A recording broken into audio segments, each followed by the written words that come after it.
মহারাষ্ট্রায় থাকাকালীন বিভিন্ন ধরনের মারাঠি খাবার খাওয়ার সুযোগ হয়েছিল।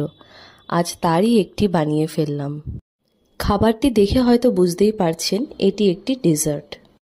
মারাঠিরা সাধারণত লুচি বা তাদের ভাষায় পুরীর সাথে এই খাবারটি পরিবেশন করে থাকে। খাবারটির প্রধান উপকরণ হলো জল ঝরিয়ে রাখা টক দই। আমি কিছুটা টক দই এই মসলিন কাপড়ে বেঁধে ঝুলিয়ে রেখে সারা রাত জল ঝরিয়ে নিয়েছি। টক দইটিকে একদম ক্রিমি টেক্সচার দেওয়ার জন্য ছাঁকনির মধ্যে দিয়ে এভাবে একবার ছেঁকে নেব। এর বদলে একটা চামচ বা হুইস্কারের সাহায্যে ভালো করে টক দইটা ফেটিয়ে নিলেও হবে। এবার এতে দিয়ে দেব স্বাদ মতো চিনির গুঁড়ো। যে যেরকম মিষ্টি খেতে ভালোবাসে সেই অনুযায়ী চিনির গুঁড়ো মেশালেই হবে। আর দেব সামান্য এলাচের গুঁড়ো। এবার সবগুলো ভালো করে মিশিয়ে নিলেই তৈরি হয়ে যাবে আমাদের মারাঠি ডেজার্ট শ্রীখণ্ড। শেষে গার্নিশ করে দিয়েছি কিছু পেস্তা আর গোলাপের পাপড়ি দিয়ে। ব্যাস, আমাদের শ্রীখণ্ড পরিবেশন করার জন্য একদম তৈরি।